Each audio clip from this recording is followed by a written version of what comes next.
As we continue to traverse the northern Pader district, our next stop is Lagotywec village. And we arrive at the doorstep of 15-year-old Marvin Upuka, whose skin has almost been stripped off by the cruel effects of nodding syndrome. His mother, who has been doing some chores outside, finally joins him. Marvin forlornly spends his time seated or sleeping on bare ground. The pain he must feel when he falls down, watching him through the camera lens, leaves us paralyzed with shock. He can't cry, and it is not because he's being a man. He just does not have the energy to cry, however much he may want to. Shedding tears is torturous. This is the torture he endures each and every day. He is finally brought out for an evening breathe, and signs of malnourishment are visible. The mother tries to care, but how much can she do for a son who won't stop being sick from a disease that no one in the village understands? And as we have a chat with her, word has already spread across the village that some help has arrived. One by one they come. On a bike, riding with determination, comes this man with another child, a 15-year-old boy whose energy has been dwindling over time. He looks dazed and confused.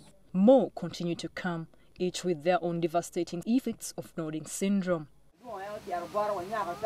This gentleman helps us tell them that we are journalists here to carry their plight to the concerned authorities. My request for the government, build the hospital which near for us to take this boy to hospital. Another problem we have, food. There's no food.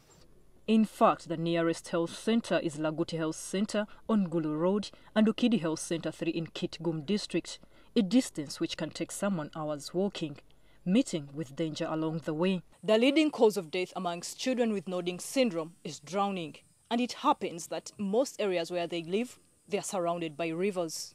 Another cause of death is fires and falling on dangerous objects. So the most important thing, we need all these supplies, like drug, dressing material. Some who make it to the health centers are given medicines, but these are misused. Unknowingly, or they tend to throw them away. Or whenever they collapse on their way, there's a delivery drugs there. Emphasis has been put on caretakers being more vigilant, but they have to work. In his local dialect, this gentleman labors to elaborate what happens to his son. Yes, vigorous nodding of the head is always the first symptom recognized among children with nodding syndrome, and the name came about because of the head shaking, which mainly occurs when a child is given food or is in the cold. It is getting cold and later in Lagotywec village, and this boy just will not stop swaying. Marvin's mother is crooning him like a baby despite his 15 years of age.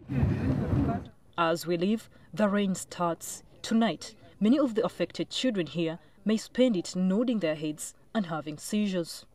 Florence, NTV Pader district.